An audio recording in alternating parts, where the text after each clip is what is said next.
Fala pessoal, essa semana eu tive num podcast que se chama Bate-Papo de Nerd, é um podcast focado no software livre, comunidade software livre. Eu tava lá falando com o Cristiano, que é o apresentador, o Cadu Nico e o Alexandre, e eles são figurinhas marcadas aí da comunidade de software livre, e o papo era soberania digital, software livre, regulamentação no Brasil, redes sociais, tudo isso.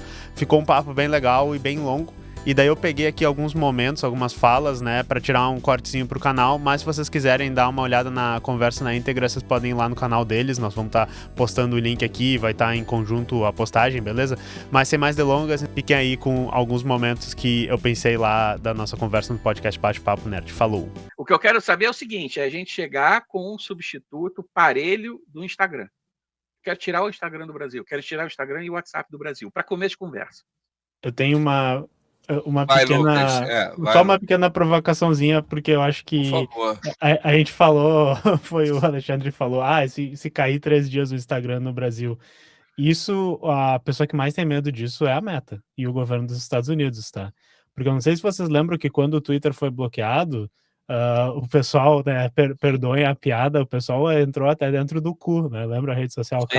Sim. Era uma rede social totalmente Chernobyl, proprietária, e ninguém sabe o que é. Eles provavelmente só roubaram os dados de todo mundo e fecharam aquela rede social, porque ninguém lembra mais do cu, desculpa aí também pela piada. Então, entrou no cu em posição fetal, né?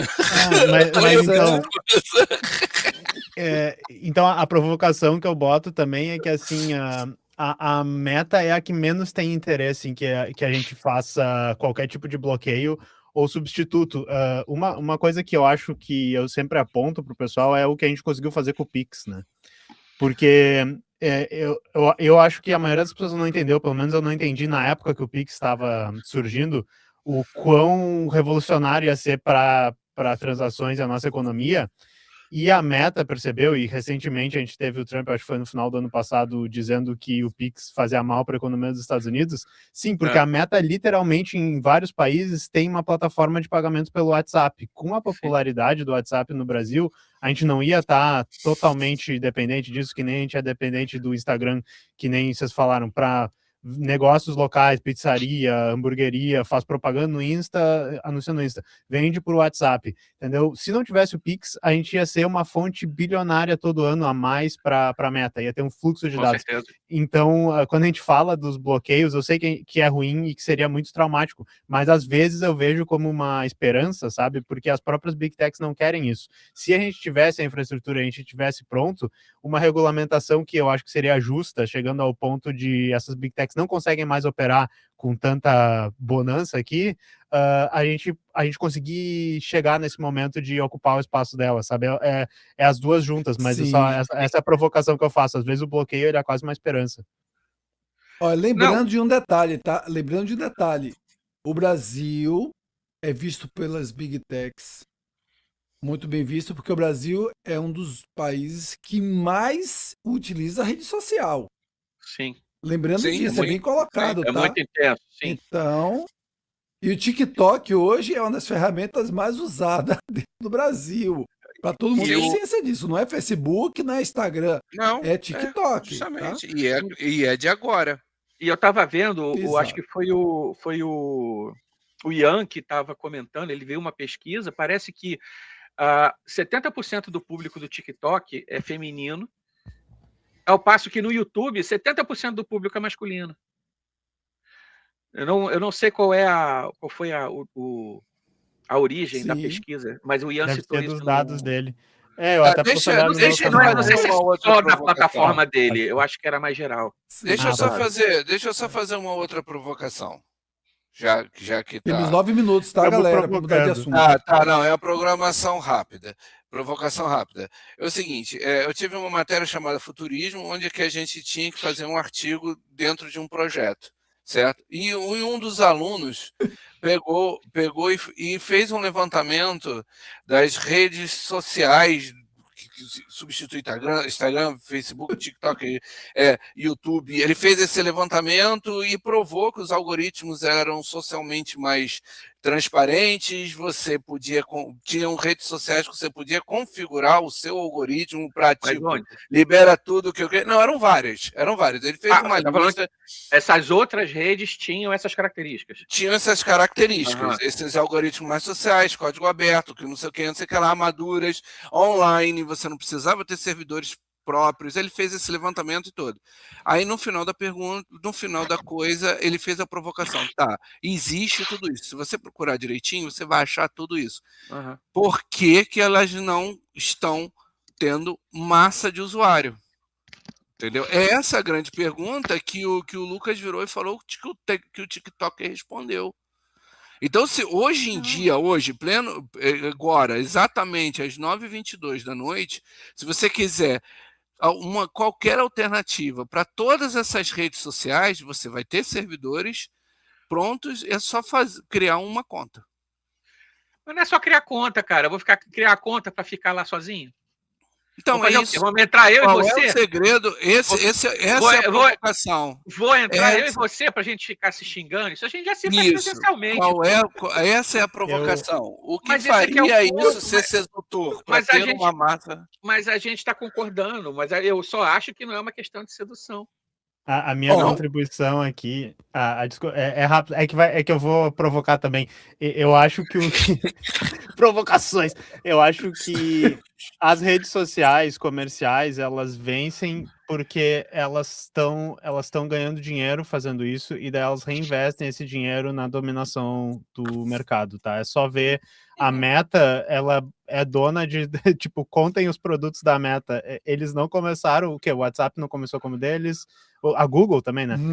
Instagram não era deles. O que eles criaram como Meta que deu certo? Eu acho que nenhum dos produtos deles. Não, Facebook. Sim, isso foi o que fez eles. Mas eu tava pensando agora. O Google também, o Android não foi criado por eles, o YouTube não foi criado por eles. Nem o Google. Nem o Google, nem os óculos. Nem os óculos que eles fizeram deu certo, bicho. Nem os óculos que eles fizeram deu certo. Não, mas é porque o buscador é mineiro. O buscador foi criado aqui, e eles compraram. Eu não sabia dessa história, eu vou procurar isso. Mas até o que eu queria. Pra caramba, Miner alguma coisa. O que eu queria complementar é que é por isso que eu falo muito de política no meu canal, e eu digo a política da classe trabalhadora, porque o que a gente está identificando aqui é o poder do capital. Que quando tu tem, né, esse valor que se autovaloriza, então ele mesmo se defende contra esse tipo de coisa que poderia ser um perigo para a reprodução dele. Essa é a grande dificuldade que a gente está vendo. E é por isso que é importante, quando a gente debate essas questões, a gente pensar no contexto político-social. Acho que é basicamente isso que eu estou sempre tentando falar no canal. Se vocês quiserem horas e horas de eu falando a mesma coisa, vocês podem ter lá. Verdade. Se não foi suficiente, vale a pena. Para conversa, né? Mas vamos para o assunto que agora é um assunto que a gente tem que falar. Soberania digital. Vamos entrar em questão de o nosso país está preparado para isso? Nós temos competência para isso? Segundo, tem um assunto aqui que a gente vai puxar aqui, né? Que teve aqui uma situação que eu vou até puxar aqui agora. Vou até puxar essa conversa aqui. A Cláudia Carvalho escreveu o seguinte: vocês acham que o loteamento de nossos territórios para instalar data centers torna difícil ter soberania digital? Isso aí já é uma boa início para começar a falar sobre soberania. Nós estamos depende de quem é o data center. Não, depende de quem a gente vai fazer, uma vez que o data center esteja instalado, que a gente pode chegar lá e encampar tudo também. Exatamente. Ganhamos o data center de graça. Isso. Então vamos perguntar sobre data center. Então vamos entrar sobre soberania digital. É o seguinte: quando a gente fala sobre soberania digital, gente, a gente tem vários aspectos. Tá? Nós temos a questão de softwares criados aqui dentro do Brasil, desenvolvido por brasileiros. Nós temos um dos casos que é o mais comentado no Brasil inteiro, sobre a USP com chips. Eu espero que isso vá para frente, não volte atrás, que se mantenha, pelo amor de Deus, a fazer esses benditos chips, porque isso deu um gás nas pessoas que sempre falou que soberania no Brasil não iria vingar, e de repente a gente pode conseguir até o nosso primeiro hardware. Temos a China, que teve a situação em relação às GPUs, todos aqui devem saber, que não sabe, então vamos partir do princípio que não sabe, que a China não comeu reggae da NVIDIA e falou assim: você não quer não que a gente use a NVIDIA? Foi lá e criou a GPU lá com a engenharia reversa e criou a sua primeira GPU e está conseguindo bater já na 4060. Então, quer dizer, já estamos no início de alguma coisa. Estou falando no nível chinês. Será que o Brasil, para vocês, e quando a gente fala de soberania digital, o que vocês acham, que quiser puxar a voz, né? Claro. O que vocês Eu acham que queria. nós estamos realmente O precisos? A gente problema- está preparado? E qual o grande problema que a gente está tendo dificuldade de falar sobre soberania do Brasil? Eu É queria. político ou é uma questão Eu mais da queria. galera do software livre não estar abraçando a Não, causa? Então, quem não é puxa, uma questão de competência. Não é uma questão de Eu competência. queria. Competência tem. Era quem isso que eu quer, queria pontuar. não, eu quero Eu queria. provocar, porque o assunto é para provocar mesmo, que eu quero ver a Eu posição de quero. vocês. Então, vai Não, lá, Cadônico. vamos lá. Técnico, como a Cantini já estava introduzindo, tecnicamente, a gente exporta engenheiro disso como se fosse água. Então, poxa vida, dentro do território nacional, o engenheiro para fazer isso não falta, né? Fazer projetos. É só uma pontuação, a gente sim tem um hardware nacional bem famoso, se chama urna eletrônica, todo o projeto é nacional e ele é todo fabricado no Brasil, tá? Inclusive, gringo vem aqui para fora para dizer, ué, como é que esse negócio funciona? E tem criptografia desde o momento que você digita o número que você quer na urna. O input é feito, é criptografado em tempo real, só depois passa para a placa. E não tem qualquer chip de comunicação Nenhum. sem Nenhuma com ou porta de sem comunicação. fio desse. Nenhuma porta de comunicação, nenhuma. E o hardware é todo nacional. Tá? Inclusive feito no Brasil. Então a gente tem esse hardware sim, Cristiano. Certo? E é esse belíssimo projeto de engenharia e foi uma galera da USP e da UFRJ que estava lá. Tá? Inclusive eu tenho aula com um dos professores que projetou o teclado criptografado. Então, mão de obra tem. Material a gente também tem, porque a matéria-prima, todas as matérias-primas... Há controvérsia aí. Tá, então fala tua controvérsia, então. Questão de matéria-prima, meu caro, a gente acabou de ver um governador de estado vendendo a única extratora da matéria-prima essencial para essa indústria, inclusive de forma inconstitucional, porque ele não tem competência para isso, a competência é da União. Então, assim, matéria-prima a gente não tem. A galera da USP vai ter que comprar de fora. Apesar, vai ser o produto escavado no Brasil. Peraí. Ela não tem por uma jogada política que pode ser revertida. Mas a mina tá ali. A mina tá ali, é só resgatar. Até aí, meu cara. É só ocupar. É só ocupar. Obrigado, Lucas. É só ocupar. Não discute. É só ocupar. Exatamente. Você mesmo falou de campana em data center. Vamos fazer campana na porra da mina, cara. Não pode falar porra. Exato. Mas o lance é esse. Mas o que eu estava falando é exatamente isso. O problema não é matéria-prima, o problema não é mão de obra, o problema não é inteligência. Isso. A gente teve. Por que a nossa indústria de hardware não continuou sendo desenvolvida? Não foi só. Meu irmão, gente tinha uma cobra computadores que dava porrada em gringo. Você é um que toda hora está postando no Facebook computadores da década de 40, nacionais. Então, você sabe muito bem disso. Agora, por que a nossa indústria não foi para frente? Porque simplesmente, quando a gente saiu da ditadura com uma dívida cavalar, e eu não sei se você lembra, toda hora o Jornal Nacional, na época do Sarney, falava assim, não sei o que, rolou a dívida, não sei das quantas. Comissão da FMI veio aí, a gente rolou a dívida, mas não sei o que. Quer dizer, empurrou a dívida mais para frente, empurrou a dívida. Para que isso fosse, para que o FMI topasse fazer isso, aceitasse a tunga do Brasil, quer dizer, rolar a dívida, empurrar a dívida para frente, foi exigência que a gente matasse a nossa indústria de hardware. Isso foi exigência dos americanos. Então, não adianta a gente ficar discutindo aqui que a gente tem, inclusive já tem iniciativas. Eu postei lá no nosso grupo iniciativas nacionais, inclusive de inteligência artificial, né? Tem uma inteligência, por exemplo, para treinar voz para texto, né? Fazer a transcrição com sotaques brasileiros. Aí, Cristiano, você que sempre fala que a transcrição erra contigo. Então, são sotaques, Amazônia, qualquer coisa. Então, assim, a gente tem competência, inteligência, mão de obra, gente para isso. O problema é político. Se você for olhar, por exemplo, a nossa técnica de enriquecimento de urânio é made in Brasil. Sim, é isso. Era exatamente isso que o Miceli estava falando. O carro a álcool é made in Brasil. Made Até in Brasil. Porcaria do chuveiro elétrico é invenção brasileira. Então a gente sempre... Cara, não é falta de... O chuveiro em si é invenção brasileira, Titio Santos Dumont, tá? Ah, bom, relógio de pulso. Então assim, o relógio de pulso é que nem a história do limpador de para-brisa, né? O limpador de para-brisa foi inventado pelos portugueses, né? A gente só teve a ideia de colocar ele do lado de fora. O relógio de pulso é uma coisa... Todo mundo tinha relógio, né? Quer dizer, relógio não era uma invenção antiga, mas ninguém nunca tinha tido a ideia de botar no pulso, que é uma coisa tão, né? Hoje a gente olha tão óbvia. Então, e não é uma coisa também, quando a gente fala assim, o problema então é político. Poxa vida, então temos que convencer esses políticos.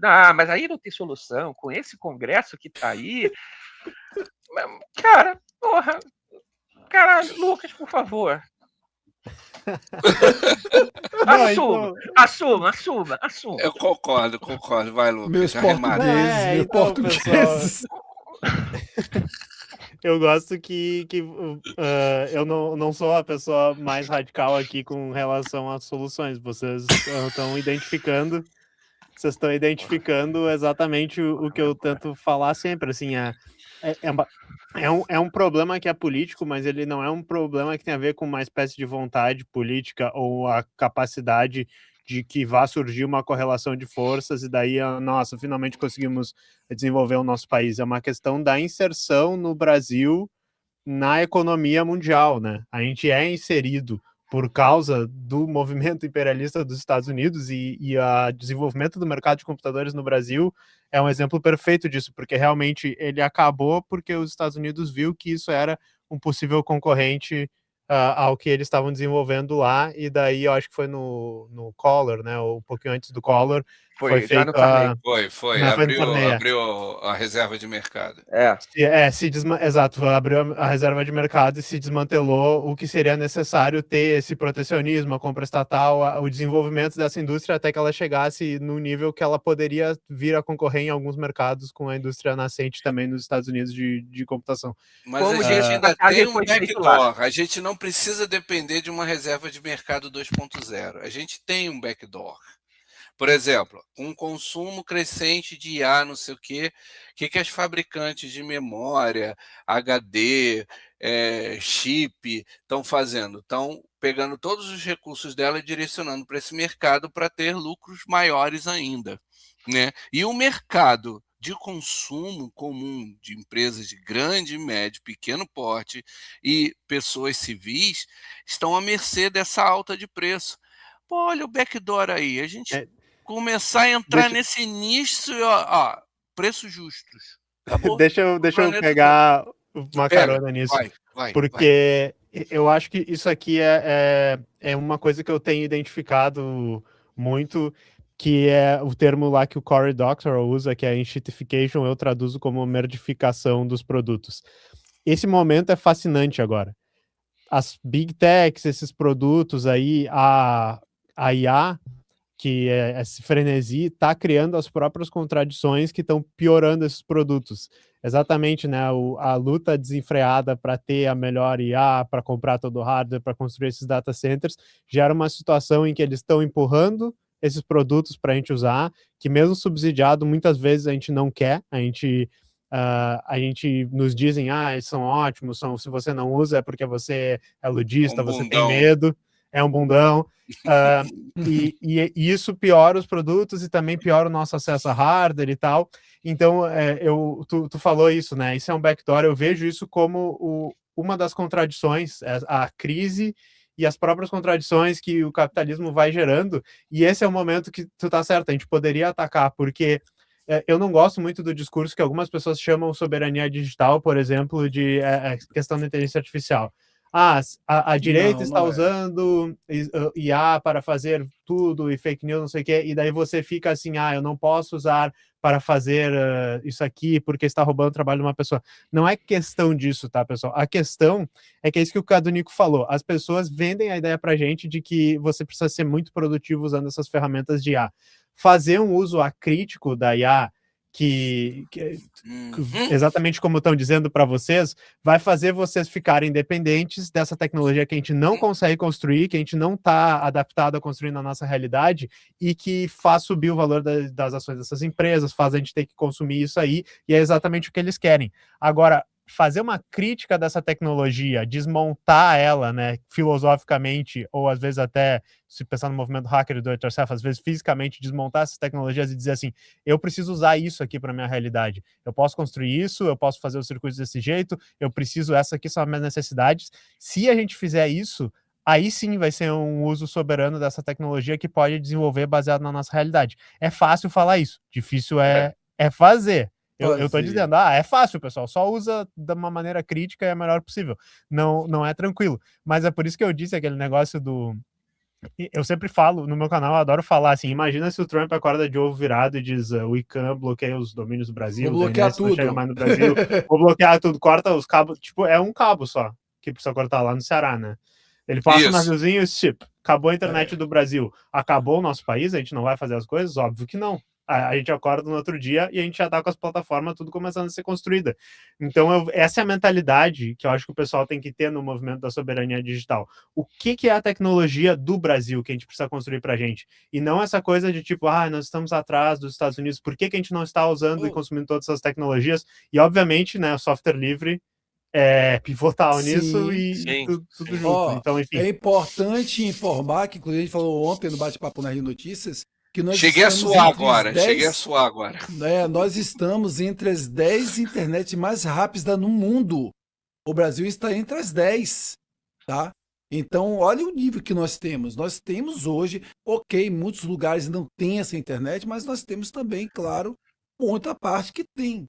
Entende? Então, nós temos na realidade, não, Starlink nada. Aonde, tá louco? Um salve pra se vocês quiserem, né? Quem quiser, vai lá. Aquela liberdade. Estamos falando de LLM. O Alexandre acabou de alucinou, cara? Não. Então, a gente tá com tempo já curto. A gente tá com tempo curto já aqui. Eu não quero passar do tempo por respeito a vocês, né? Por mim, eu vou até 11 horas, mas não é ideia. Mas, Lucas, eu passo a palavra para você, mas isso, pelo amor de Deus, não fala de Canva aqui, eu acho porque eu fico nervoso. Se você passar a fazer as thumbs do canal no Canva, você vai ter mais sucesso ainda, hein? Eu fecho o canal e vou vender coco na praia aqui de Salvador, que eu vou ganhar mais. É muito melhor vender coco. Lucas, vai lá, Lucas, que faltam 7 minutos. Se vocês me permitirem, eu já precisava ter ido embora, então eu vou fazer minha fala final aqui, tá? Vamos fechar com a sua saída. Eu não consigo falar sobre essa questão da inteligência artificial em menos do que meia hora, tá? Então, eu vou aproveitar e vou só pegar uma carona nesse tópico das thumbnails e tal. Eu acho que tu tá falando um negócio que faz sentido, tá? Que existe uma espécie de padronização e expectativa do que o YouTube quer da gente, eu falei o algoritmo. E só que isso é uma coisa que eu passei no meu canal, tá? Eu vou dar o segredo ali das thumbnails do canal. Inclusive, eu trabalho com um cara que faz só as thumbnails, que é o Pedro Luiz, e ele manda muito bem. E eu uso ele, né, eu uso ele basicamente como uma IA. Eu digo, faz essas coisas aí. Às vezes eu até desenho no Paint aqui, assim. Um dia eu vou mostrar as thumbnails, os esboços, e ele faz. Mas a gente começou num momento, a gente tinha uma fórmula, que era a fórmula que a maioria dos canais desse estilo faziam, que era, tem um assunto, tem a minha cara, e daí tem uma coisa e um contraponto, sabe? Para que o vídeo seja uma espécie de síntese daquilo. Em algum momento a gente pensou assim, vamos botar mais tempo nas thumbnails que a gente está fazendo. E vai chegar na inteligência artificial isso, tá? A gente começou, então, assim, a gente sempre fazia uma conversa de uns 10, 15 minutos, essa ideia, tem esse meme, tem uma coisa assim, olhem as últimas thumbnails do canal, voltem, sei lá, tipo umas últimas 50 thumbnails do canal. São muito boas, eu me orgulho de várias das que estão lá, o Pedro também que fez deve se orgulhar. E é só porque a gente teve uma conversa, pensamos assim, o que seria melhor, procuramos, bota uma referência, faz alguma coisa assim, e ele manda muito bem na edição. E muitas vezes as pessoas chegam e dizem, nossa, a thumb está muito bonita, será que ela foi feita por IA? E daí, de novo, eu não sou um ludista, eu não tô dizendo que a coisa é ruim só porque é feita de IA, mas às vezes dá vontade de dizer, por quê? Porque ficou uma merda? Porque não foi feita por IA, sabe?